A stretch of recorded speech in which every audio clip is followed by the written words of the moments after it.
Assalamualaikum warahmatullahi wabarakatuh. Para mahasiswa dan para pecinta ilmu ulumul Quran, kami mengucapkan selamat berjumpa dan bertemu kembali dalam pembelajaran materi ulumul Quran. Materi ulumul Quran pada hari ini membahas tentang tema An-Nasikh wal Mansukh. Apa An-Nasikh wal Mansukh? Taib ayol ikhwan wal akhwat, baik para sahabat semuanya, terkhusus mahasiswa Prodi Ekonomi Syariah dan Perbankan Syariah STEBI Al-Jabar Bandung. Pada hari ini kita akan meneruskan materi tentang materi ulumul Quran. Dalam tema ini, saya pertama akan menerangkan sebagai poin yang pertama, apa makna dari kata nasikh dan mansukh dalam sisi makna leksikal atau makna secara kamus.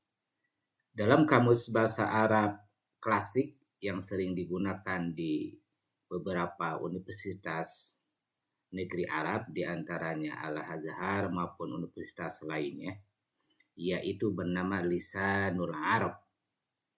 Dalam Lisanul Arab, Ibnul Mandur sebagai pengarangnya menerangkan bahwa an-nasakh menurut bahasa secara makna leksikal adalah izalatu syai'i wa ibtaluhu, menghapus sesuatu atau membatalkannya. Kemudian ia menerangkan wa ya'ti aidan bimakna naqlu syai'i min maudhi'in ila maudhi'in. Kemudian dalam kamus Lisanul Arab juga kata nasakh itu adalah memindahkan sesuatu dari satu tempat ke tempat yang lain. Wa yadhhar min hadzal iktibasi anna nasakh fil lugha yashmulu ma'nayain.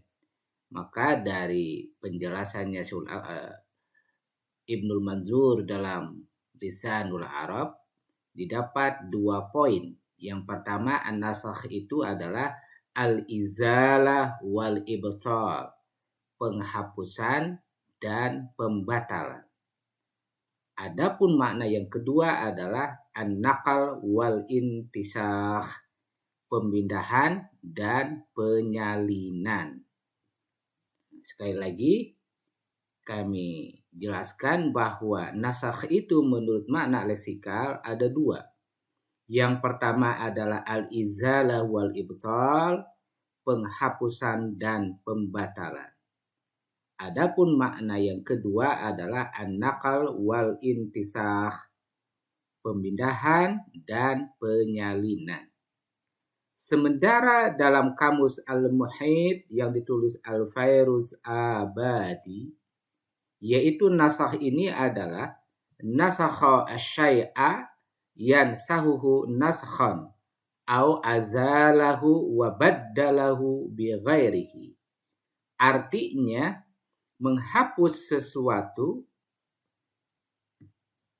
secara hapus bersih. Nasakha syai'a, menghapus sesuatu. Yansahuhu naskhan, menghapus benar-benar menghapus. Artinya azalahu, menghilangkan dan menggantikan dengan yang lainnya.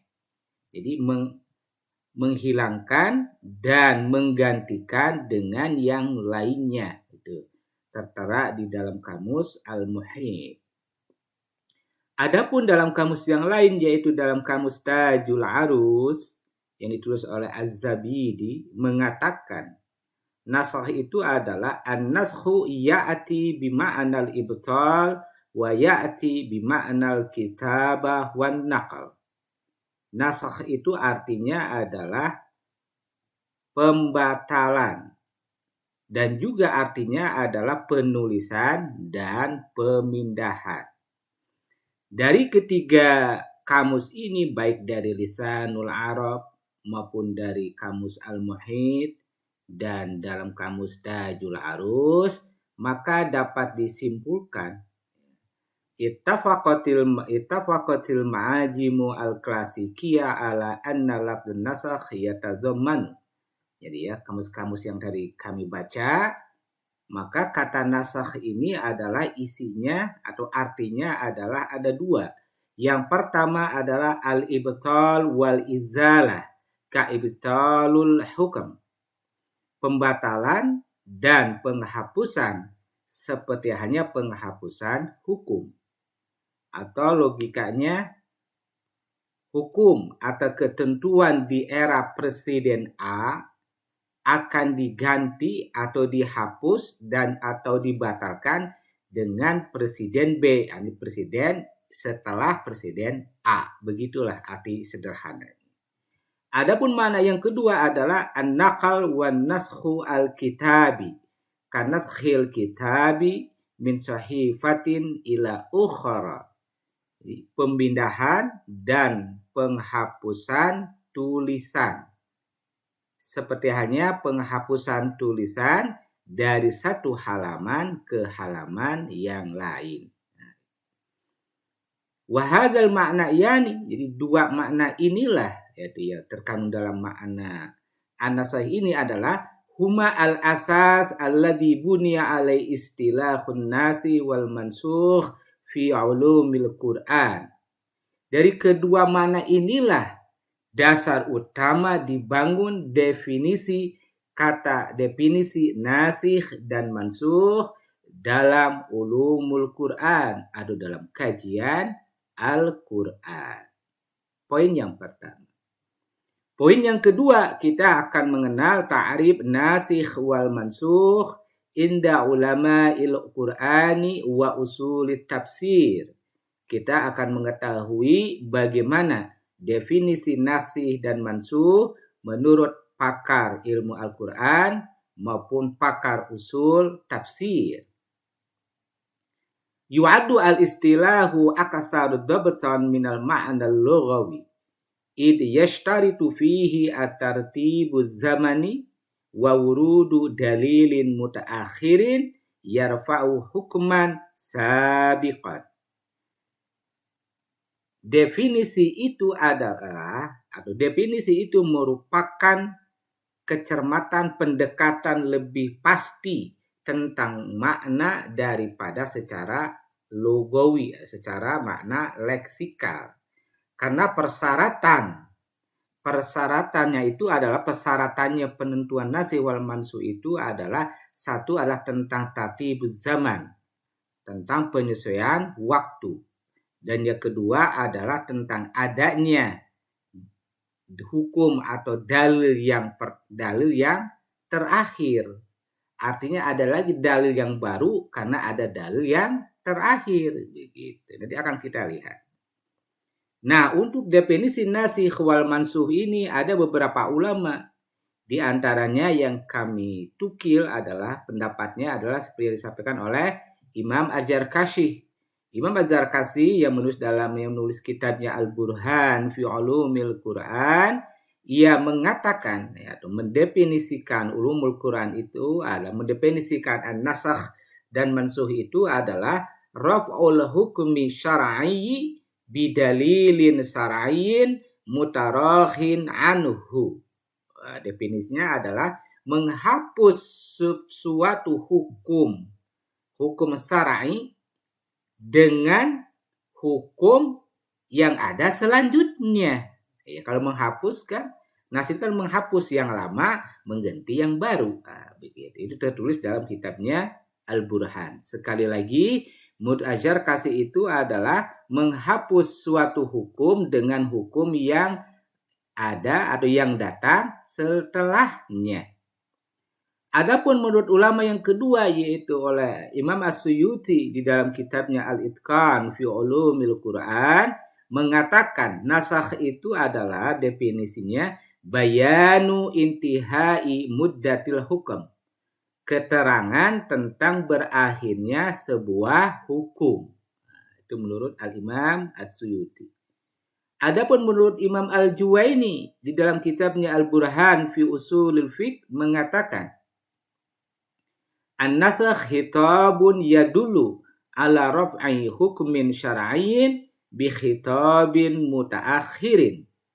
Nasakh itu adalah suatu teks atau suatu hukum yang menunjukkan kepada penghapusan hukum tertentu dengan hukum selanjutnya.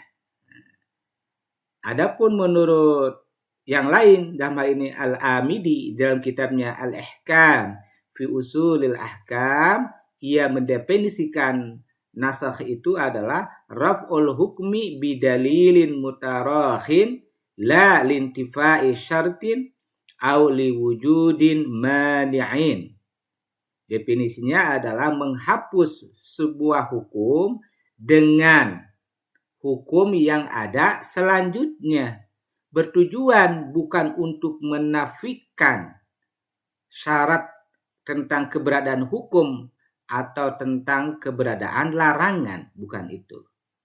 Nah, dari keempat ulama ini, ahli tafsir dan ahli usul, dapat kita simpulkan tentang definisi nasakh itu adalah satu. Karena apa? Satu adalah wujudu hukmin syar'iyyin sabiqin.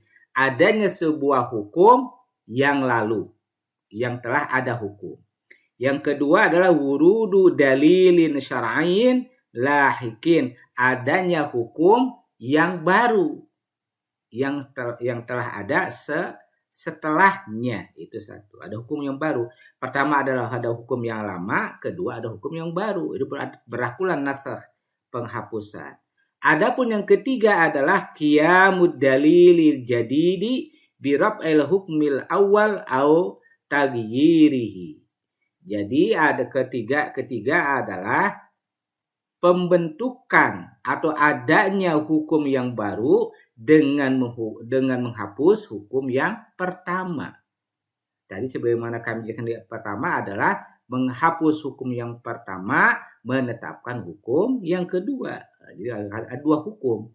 Jadi hukum yang pertama, kemudian ada hukum yang kedua. Hukum pertama itu adalah hukum yang dihapus, hukum yang kedua adalah yang menghapus. Adapun yang keempat adalah alayakuna rab'u mu'allalan bitaghayyuri dzurub bal binuzuli wahyin jadidin. Jadi nasakh itu adalah jangan sampai penghapusan itu menjadi sebab adanya perubahan kondisi, tetapi perubahan hukum itu adalah karena apa? Karena ada turunnya wahyu yang baru yang terjadi di zaman Kangjeng Nabi Muhammad Shallallahu Alaihi Wasallam. Itulah definisi daripada nasakh atau wadan mansukh. Adapun poin yang ketiga adalah menjelaskan manhaj ulama fi isbatin nasikh wal mansukh. Bagaimana metode ulama atau pakar ulumul Quran dan tafsir dalam menetapkan sebuah nasikh al-mansukh, menetapkan mana ayat yang dihapus dan mana ayat yang menghapus. Di antaranya adalah pendapatnya Imam Zarkasi mengatakan qala Az-Zarkasi la yusaru ila naskhi illa ba'da ta'azzuril jam'i bainad dalilaini. Tidak bisa dijadikan ada sebuah nasakh, penghapusan atau penghilangan kecuali dengan adanya dua hukum. Ta'azzur dengan ada kesebaban bertemunya dua hukum. Baina dalilaini berada dua ayat yang satu dan ayat yang kedua kan satu. Adapun menurut Imam Suyuti adalah Imam Suyuti mensyaratkan qala Imam As-Suyuti asyartul awal ma'rifatul mutaqaddim wal mutaakhir minal ayati. Jadi persyaratnya atau metodenya adalah mengetahui ayat atau hukum yang pertama dan mengetahui hukum atau ayat yang terakhir. Artinya kita harus mengetahui mana ayat yang pertama bicara tentang hukum A misal. Yang kedua kita mengerti mana ayat yang keduanya yang bicara tentang hukum yang A ini. Itu persyaratannya. Adapun yang ketiga Yaitu yang ketiga metodenya adalah dawabit ulama il usul. Bagaimana standar daripada ulama-ulama usul. Di antaranya telah bersepakat ajma'u, bersepakat para ulama usul. Apa yang disepakatinya? Ada 3 poin. Yang pertama, an nasakh la yadkhul aqaida. Bahwa ayat-ayat nasakh itu adalah tidak masuk dalam ranah akidah atau teologi. Adapun yang kedua, annahu la yuhkam bin nasakh ma imkani ta'wil wal jam'i. Tidak akan ada sebuah nasakh, peristiwa nasakh, kalau masih bisa ditakwil atau masih bisa dijama, disatukan. Jadi nasakhnya karena tidak bisa ditakwil maupun disatukan. Adapun yang ketiga adalah daruratu wujudi naqlin anis sahabah. Karena adanya pendapat dari sahabat, ada sahabat yang semasa hidupnya dengan Rasulullah itu. Nah, adapun yang keempat dalam metode cara penentuan nasakh ini adalah sebagaimana yang dikatakan oleh An-Nahas, itu salah satu ulama usul di antaranya dalam kitabnya An-Nasikh wal Mansukh. Apa yang dikatakan oleh Al-Imam An-Nahas, yaitu mengatakan adharun naskhi maqama alaihi dalilu minal Qur'ani awis sunnati as-sahihati. Adanya atau terjadinya nasakh itu adalah karena keberadaannya dalil, keberadaannya data, keberadaannya hukum yang pasti yang berasal dari Quran maupun dari sunnah. Baik, para sahabat semua terus mahasiswa kami. Adapun poin yang keempat, apa sih contohnya nasakh wal mansukh ini? Yaitu amsilatun min ayatil Qur'ani tadkhulu fi babin nasikh wal mansukh. Jadi beberapa contoh ayat-ayat Al-Qur'an yang masuk dalam bab tentang nasakh wal mansukh. Di antaranya, ini sebagai contoh, di antaranya adalah tentang perubahan kiblat. Tahwilul kiblati yang terjadi di zaman Rasul setelah hijrah. Satu adalah masalah tentang kiblat ini, yaitu ayat yang dihapus, kan ayat yang menghapus dan dihapus. Ayat dihapus berarti ayatnya yang dahulu. Adapun yang nasikh yang menghapus ayat yang terbaru. Ayat yang dihapus, contoh dalam surat Al-Baqarah ayat 115 yang berbunyi walillahil masyriqu wal maghribu fa aynama tuwallu fasama wajhullah. Timur dan barat kepunyaannya Allah. Di mana saja engkau memandang atau menghadap, ke situlah wajah Allah. Nah, ayat ini terjadi sebelum Rasulullah hijrah. Yang sebelumnya para sahabat atau para muslim pada masa itu adalah kiblatnya terus sholatnya menghadap ke Baitul Maqdis. Nah, kemudian ada ayat yang baru yang menghapus tentang bagaimana larangan menghadap ke Baitul Maqdis, yaitu tertera dalam surat Al-Baqarah ayat 144 yang berbunyi qad nara taqalluba wajhika fis samai falanuwalliyannaka qiblatan tardhaha. Nah, ayat ini menyatakan bahwa kami telah melihat bagaimana perubahan Anda menghadap fis samai di langit ini, maka oleh karena itu robahlah kiblat pandangan Anda ini adalah ke Masjid Haram. Nah, ini terjadi setelah hijrah. Jadi yang asalnya berkiblat menghadap terus dalam salat ke Baitul Maqdis dipindahkan menjadi menghadap ke Ka'bah dalam hal ini kiblatnya. Itu ini ayatnya.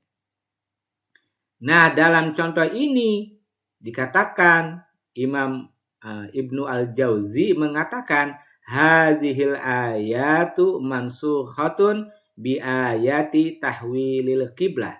Jadi ayat ini berbicara tentang penghapusan. Ayat yang pertama tadi Al-Baqarah 115 dihapus oleh Al-Baqarah 144. Dihapus aja, dirobah ketetapan hukumnya. Adapun ayat kedua sebagai contoh adalah tentang takhfif taklifi adadil muqatilina, tentang pengurangan atau dispensasi tentang tanggung jawab beberapa orang ketika berperang. Contohnya ayat yang dihapus dan ayat yang menghapus. Contoh ayat yang dihapus adalah berbunyi dalam surat Al-Anfal ayat 65, iyakun minkum isyruna sabiruna yaghlibuna mi'atain. Ini tentang ya. Kalau seandainya ada 20 yang bersabar dalam berperang ini bisa mengalahkan 200, 20 mengalahkan 200. Nah, ayat ini dihapus, diberikan keringanan, yaitu dalam surat Al-Anfal ayat 66. Ayat selanjutnya yang berbunyi fa iyakun minkum mi'atun sabiratun yaghlibuna mi'ataini. Yang awal adalah 20, yang kedua adalah 100. Berarti ada sebuah pengeringanan. Jadi yang pertama 20 bisa bagaimana mengalahkan 200, ayat yang selanjutnya adalah 100 mengalahkan 200. Jadi 1 berbanding 2. Nah, dikatakan dalam ayat ini, yaitu qalan Nahas mengatakan hadza min adharin nasakh fil Quran. Ini adalah salah satu nasakh yang pasti, yang jelas di dalam Al-Quran. Adapun contoh ayat yang ketiga adalah nasakh hukmil fidyah fis shaum, tentang penghapusan hukum al-fidyah atau fidyah itu artinya bayaran ganti rugi sebuah hukum. Contohnya dalam surat Al-Baqarah ayat 184 tentang puasa kan. Dalam puasa dalam ayat 184 Al-Baqarah dikatakan wa 'alal ladzina yutiqunahu fidyatun ta'amu miskin. Jadi bagi orang-orang yang tidak mampu untuk melakukan puasa, tadi dia sini kan, bisa fidyah. Nah, ayat ini, bisa melihat fidyah ayat ini adalah menghapus, tidak usah lagi fidyah. Apa bahasa selanjutnya? Dalam Al-Baqarah 185 dihapus, yaitu faman syahida minkum syahr falyasumhu. Jadi barang siapa yang menyaksikan bahwa bulan itu adalah bulan Ramadan, maka harus berpuasa saja. Puasanya bagaimana? Nanti ada ayat selanjutnya. Jadi tidak harus fidyah bagi orang yang tidak mampu. Tapi ayatnya selanjutnya di ayat tentang ini. Nah, adapun contoh ayat Al-Quran yang ada nasakh wal mansukh yang berhubungan dengan ekonomi adalah di antaranya yang pertama tentang nasakh wujubis shadaqah baina yaday munajatin nabi. Tentang penghapusan bagaimana kewajiban memberikan sedekah ketika bertemu Nabi atau ketika mau membicarakan sesuatu dengan Nabi. Ayatnya dalam surah Al-Mujadilah ayat 12 yang berbunyi idza najaitumur rasula faqaddimu baina yaday najwaakum shadaqatan. Jadi dalam ayat ini apabila kalian mau meminta kepada Rasul sebuah pertolongan, dari bicara langsung pertolongan, maka terlebih dahulu harus memberikan sedekah. Nah, ayat ini dihapus atau digantikan dengan hukum yang baru, yaitu di ayat yang ke-13-nya di dalam surat Al-Mujadilah yang berbunyi asfaqtum an tuqaddimu baina yaday najwaakum shadaqatin. Apa kalian merasa rugi atau merasa khawatir dengan cara memberikan sedekah terdahulu kepada Rasul ini? Kan ayat selanjutnya kan cukup mendirikan sholat maupun mengeluarkan zakat selanjutnya. Nah, ayat ini adalah masih berlaku tentang nasakh wal mansukh. Yang mana dikatakan oleh Al-Imam Suyuti, hadhil ayatu nusikhat billati ba'daha. Ayat ini, ayat yang tadi ada ayat yang 12 dihapus dengan ayat yang selanjutnya, ayat yang ke-13. Adapun contoh yang kedua adalah tentang tadrij tahrimir riba, bagaimana periodisasi atau periodik tentang pengharaman riba. Jadi ada tahapan-tahapannya. Contohnya tahapan yang pertama al-marhatul ula tersebut dalam surat Ar-Rum ayat 39 yang berbunyi wa ma ataitum min riba liyarbu fi amwalin nas. Dalam ayat ini pertama adalah apa-apa yang engkau berikan dari riba ini agar liyarbu fi amwalin nas akan bertambah di dalam harta seseorang. Nah, ini pertama. Adapun yang selanjutnya bainul qati yang jelas ya setelah pas yang pertama riba itu jadi ini ya. Yarbu agak kok banyak berlipat. Nah, ayat ini kemudian diperkecil lagi yaitu dalam surat Al-Baqarah di ayat 278 279 yang berbunyi zaru ma baqiya minar riba. Tinggalkanlah apa yang tersisa dalam harta ini karena itu menjadi riba. Nah, dikatakan oleh Imam Al-Qurtubi, ayat yang pertama adalah ayat yang pertama dihapus dan ayat kedua harus tidak boleh riba. Riba pertama ya boleh-boleh saja ya dan sewajarnya. Yang selanjutnya dilarang. Ini sebagaimana dikatakan oleh Imam Al-Qurtubi, ayatul baqarati nasihatun lima qablaha min ibahatin au takhfifin. Ayat sebelumnya yaitu dalam surat Ar-Rum ayat 39 dihapus oleh surat Al-Baqarah ayat 278 279. Kenapa? Karena demi peringanan takhfif atau pembolehan.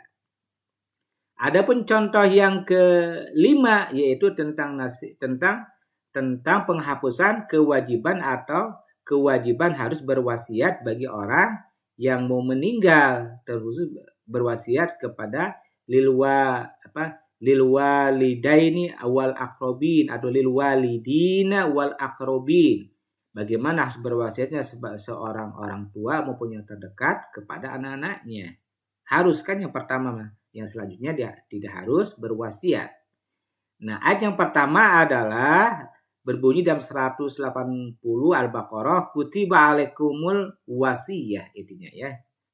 Bahwasanya engkau harus berwasiat.